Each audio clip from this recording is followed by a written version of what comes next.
Hey everyone, thanks for joining us on Chicago Tonight. I'm Brandis Friedman. And I'm Paris Schutz. Here's what we're looking at. Former President Trump arrives in New York ahead of tomorrow's historic arraignment.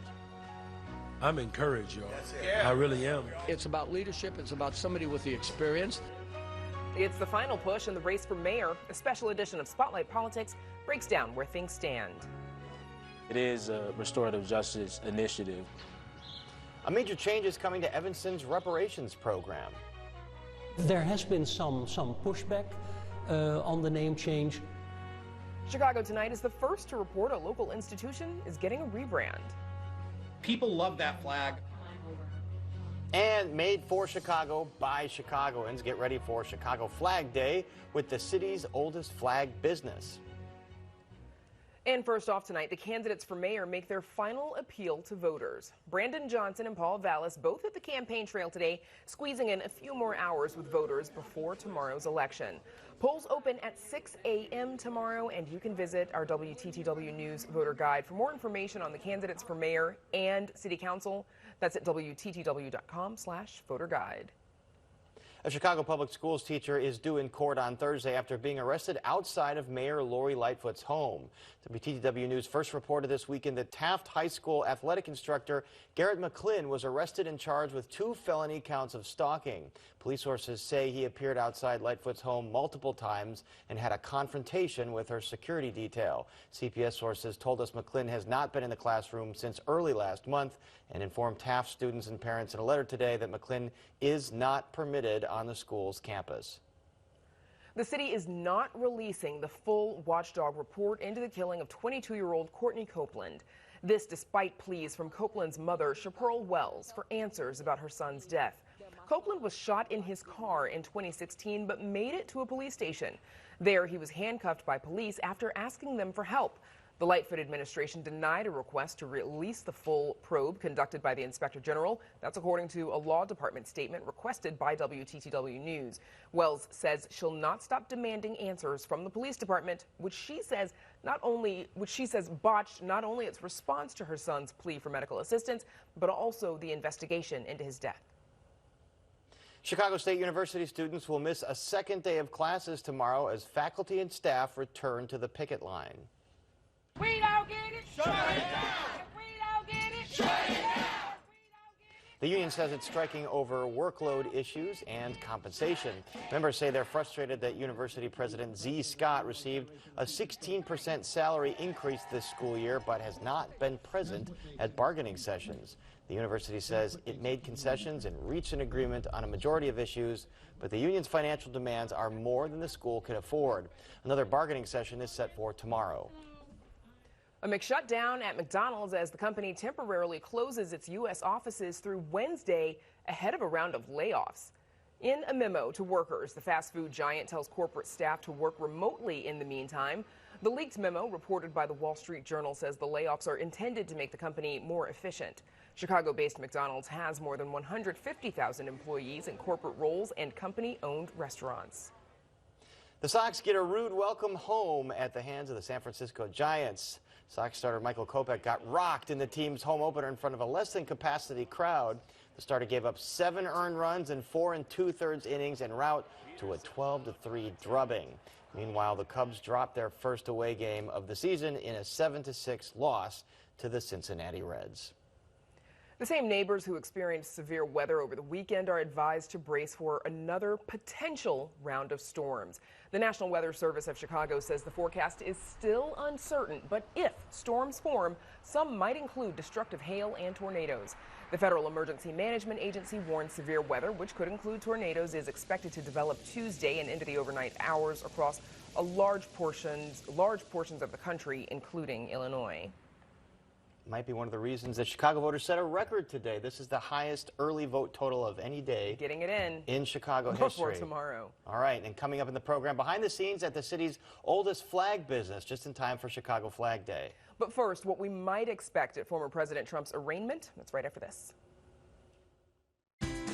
Chicago Tonight is made possible in part by Alexandra and John Nichols, the Jim and Kay Mabey family, the Polk Brothers Foundation, and the support of these donors.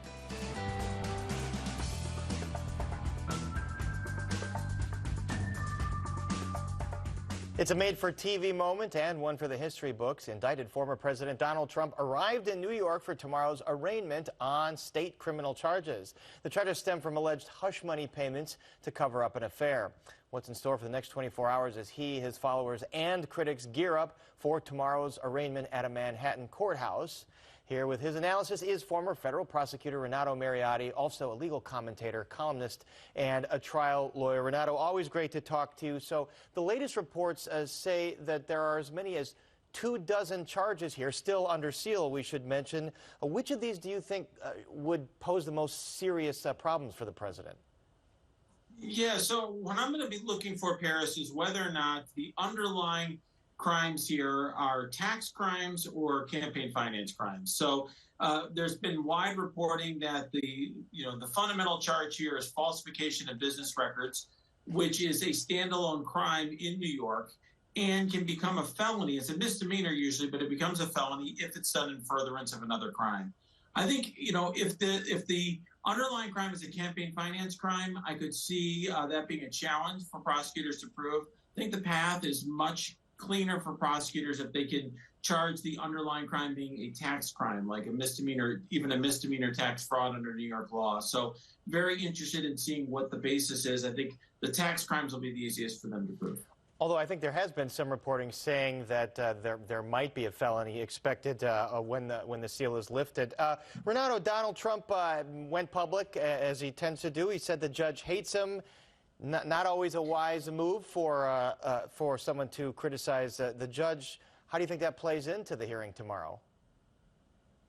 I don't think it will. I think the judge is going to be able to put that aside. This is the same judge that presided over the case involving the former president's company, the Trump Organization.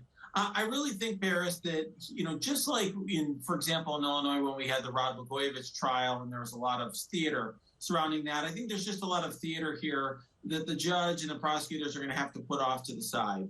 Realistically, obviously, President Trump is running again for president.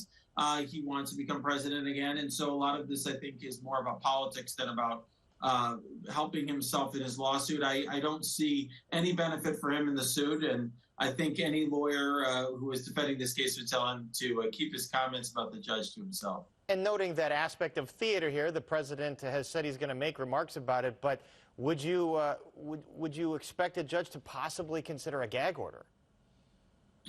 I think it's possible if he does something outrageous like Roger Stone did in his case. If you remember, Roger Stone actually took to social media and made sort of threatening comments regarding the judge, put a photo of her in crosshairs and so forth. So if the former president does something like that, yes, but I think the judge is going to be very disinclined overall to pursue a gag order because those are already disfavored given the First Amendment issues at stake. And obviously we're dealing with a presidential candidate here. So I think the judge will give Trump latitude, but I will say I don't think any of this is necessarily helping him. And given the fact that he's facing cases elsewhere as well, I think he would be wise to take the legal jeopardy here seriously. A lot of legal counsel I'm sure he's going to be seeking over the next weeks and months. Renato Mariotti, thank you very much. Thank you. And up next, our Spotlight Politics team digs into another big story happening tomorrow. That, of course, is the election for mayor. So stay with us.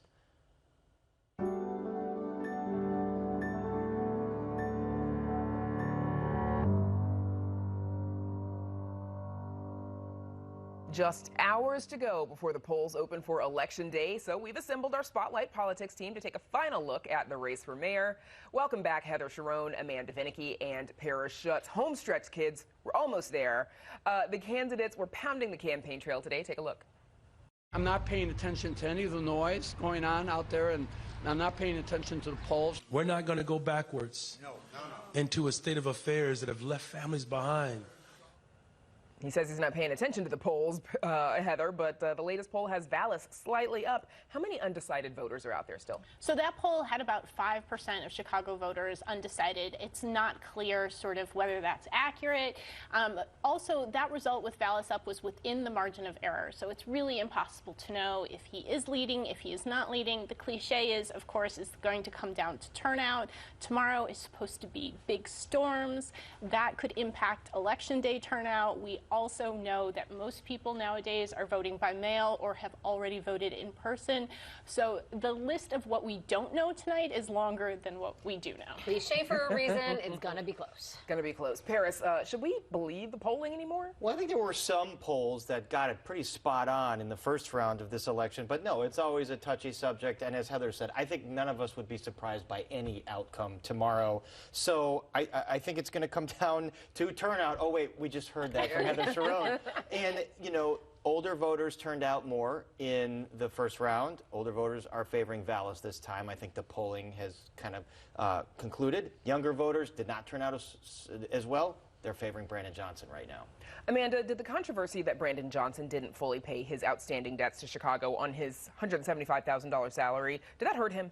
You know, I think with some voters it certainly did. They're asking, how can you manage a city budget, be a manager of Chicago if you're not able to pay your bills on what is a very doable salary for that? I think to others it felt relatable. He said, you know, it was a previous time, we worked out a payment plan, I got behind, and that's something that a lot of folks will say, yeah, been there, done that, had that struggle. So like so much else in the race, it really depends on your background, what you want to hear, what you want to make of a situation. It's interesting the timing of that information kind of becoming known right in the last 5-6 days of the campaign where there are all these undecideds. I'm not saying it wasn't just a coincidence, but maybe it was something more than that. And as Amanda said, it is the kind of thing that has penetrated into the news cycles and people are talking about it. And of course, you know, last few days leading up to the election, you know, if Ops is going to dig that up, they are definitely going to roll that out before the polls close. You don't hold that. You're not going to sit on that one and go, let's let that go later.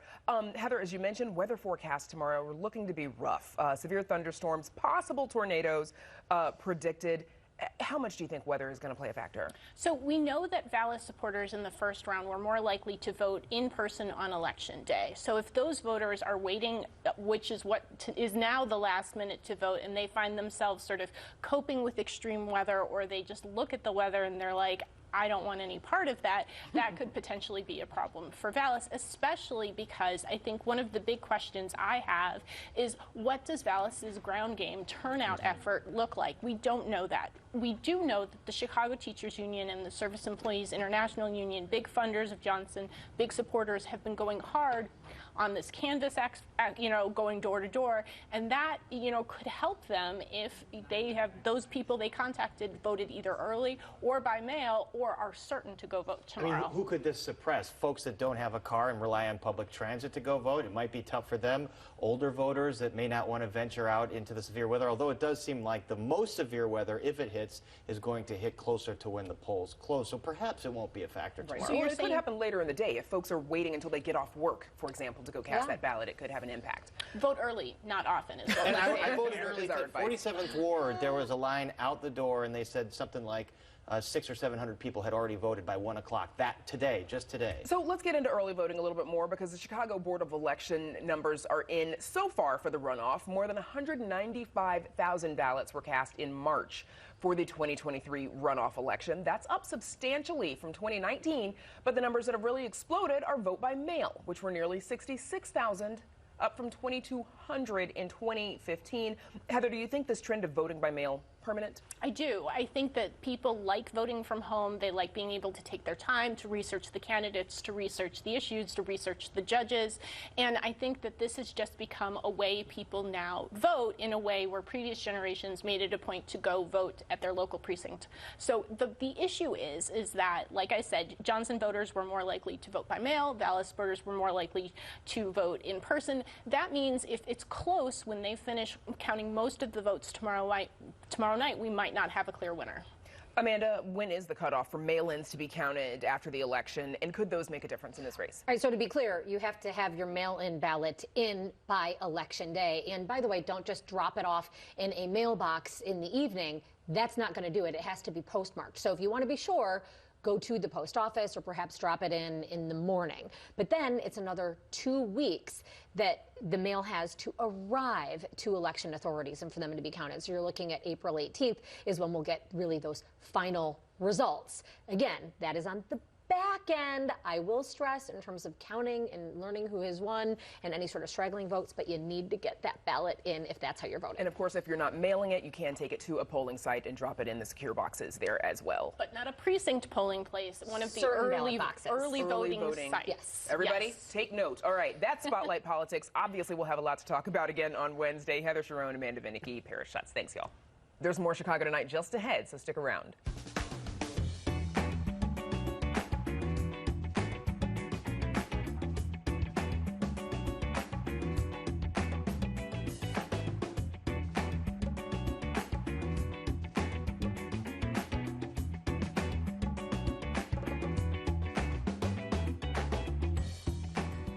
The Oriental Institute, or OI, is no more. But before fans of the venerable institution panic, rest assured, it's just the name that's gone.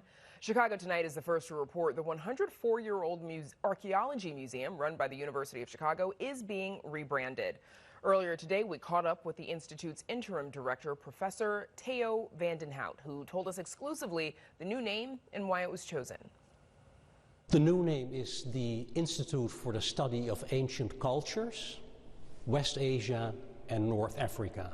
Vandenhout says there are two main reasons for the change: to avoid confusion or causing offense. Most people who visit the Institute, when they hear Oriental Institute, they think of the Far East, China, Japan.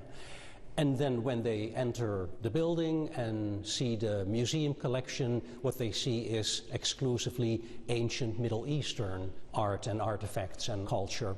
The other element is that the term Oriental over time has taken on a pejorative, a negative meaning.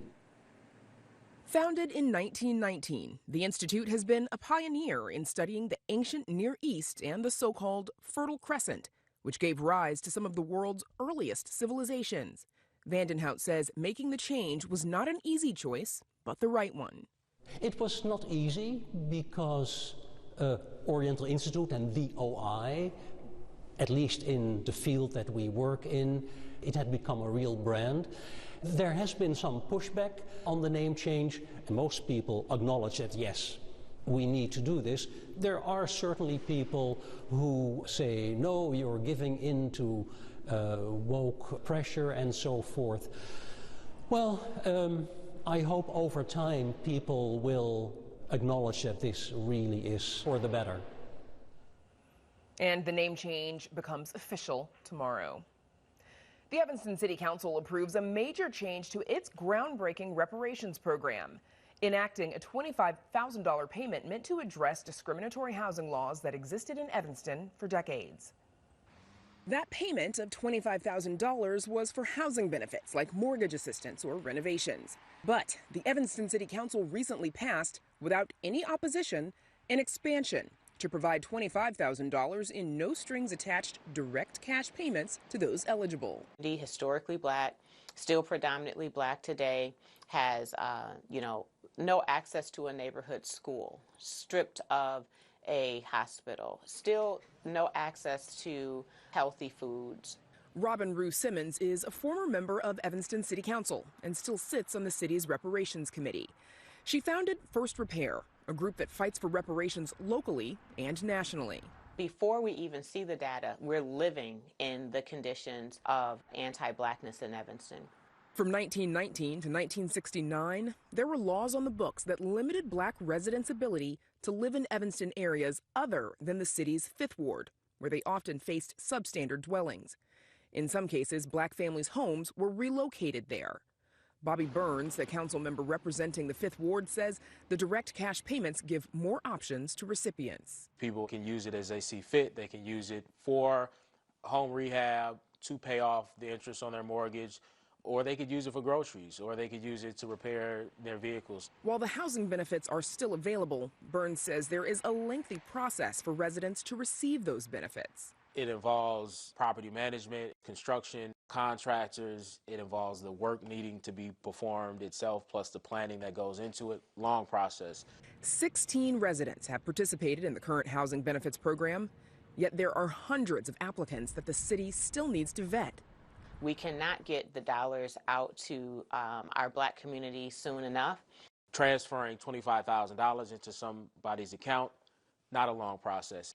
Why put cash directly into people's pockets? Advocates say the recipients should determine themselves what to do with the reparations. What constitutes reparations? To me, what is really important is that the harmed community gets to determine what repair looks like for them. And I think it's difficult to do that when it's restricted to a certain use. It's important that we also don't prescribe what reparations is to really any Black resident. Black residents who lived in Evanston from 1919 to 1969 and their direct descendants received priority for eligibility. Paris. Brandis, tomorrow is an important civic day for more than one reason. Yes, voters will decide the next mayor of Chicago, but April 4th is also an annual city holiday of sorts. It's Chicago Flag Day. Amanda Vinicki has the story of a homegrown company that makes flags their business. When a Chicagoan hears the letters WGN, they probably think of the broadcasting stations. Carl Gus Porter III can set them straight. We were here long before TV. We were here long before radio. So WGN Flag and Decorating Company since 1916. I love them, but we were here first. WGN in this case stands for William George Newbold. The company actually started by my great-grandfather purchasing a stick flag from a street merchant, walking down the street and selling it for twice what he paid for it. 108 years later, the flag company's still soaring, high and proud as the flags it sews and sells. For over a century, that's been done in the same building by seamstresses like Stella Pera, who in her time at WGN has become a flag-making pro. It's gonna be 37 years. 37 years? This June, they coming? Yeah, it's gonna be 37. Wow, okay. Could you do this now in your sleep? Yeah. Making a flag for the Blackhawks is still challenging, getting the measurements right, the detail of the feathers in the face. But that's their handiwork, flying high in the rafters. We've also done all of the championship banners that hang in the United Center. So all of the Bulls, the Blackhawks, every dynasty in Chicago ends up coming back here. Pick a hallmark event in the past century or so, chances are WGN has made a flag or banner for it. VJ Day in 1945, the passing of politicians like Mayor Harold Washington.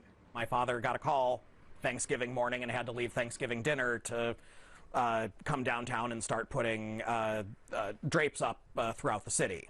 And Queen Elizabeth's historic visit in 1959. Porter himself is royalty too, at least among friends. If Abe Froman can be the sausage king of Chicago, then I've got to be the flag king of Chicago. If he's the king, then April 4th is his big day. Chicago Flag Day marks the date in 1917, a year after WGN's founding, that the city council adopted the now iconic Chicago flag. You can go to any corner of the country, that flag is still going to be recognized. People are going to know what it is, and they know that that means, oh, these guys must be Chicagoans.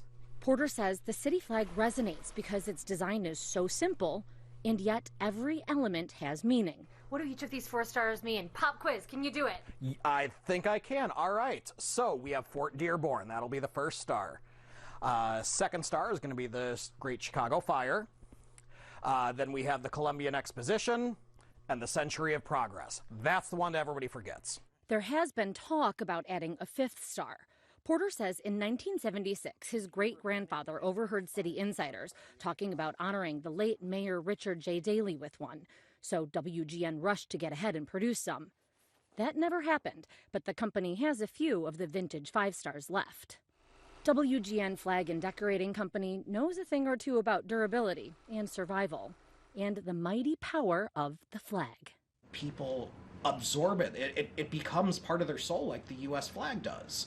That City of Chicago star and those stripes, to some people, that is their life. That is, like you said, there's people with that tattooed on them.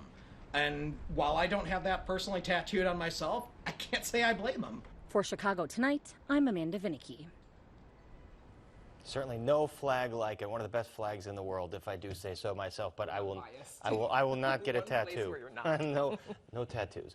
Porter isn't expecting lines down the block of his shop tomorrow for Chicago Flag Day. It's not like banks are closed and schools get the day off for it, he jokes. But if you want a flag of your own, WGN can produce near any variation. The company has swapped the Chicago stars for apples, lawnmowers, you name it. This past year, the Ukrainian flag was a popular order. Those two are made in store, but American flags are not. WGN sells, but does not make those. Hardcore against the tattoos, Paris. Yeah, I am. Not biased about those flags at all. No, not at all. And that is our show for this Monday night. Don't forget to stay connected with us by signing up for our daily briefing. And you can get Chicago Tonight streamed on Facebook, YouTube, and our website, WTTW.com/news. You can also get the show via podcast in the PBS video app. And please join us tomorrow night live at 10. Election day is finally here. We break down key races as results come in. Plus, we're live from the mayoral candidates' election night headquarters. Should be a big night. Now, for all of us here at Chicago Tonight, I'm Brandis Friedman. And I'm Paris Schutz. Thank you for watching. Stay healthy and safe, and have a great evening. Bye.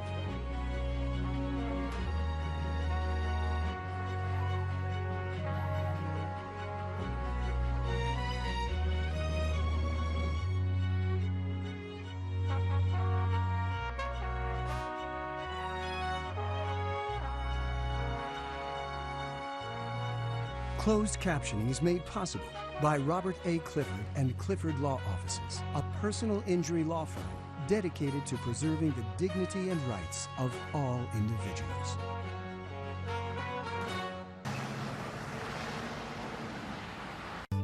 You are kidding me! On Finding Your Roots, Billy Crudup. These are the forces that shape our lives, you know? Yeah. And Tamara Mowry. You know when you always say, I got it from my mama? A patriot helped settle a city. How could this not have been passed down? And an ancestor challenges the establishment. He was a religious radical. That's insane! Plus, a DNA match. Are you kidding me? Get out of here. Tuesday at 7 on WTTW. People ask, what was the American strategy? The Americans did not have a strategy for Afghanistan. Drawing on years of reporting from both sides of the war. You set off a car bomb, it's going to kill innocent civilians. Missteps and miscalculations. Why did we fail and who was responsible? Tuesday at 9 on WTTW. There are monuments throughout this country that you have to preserve.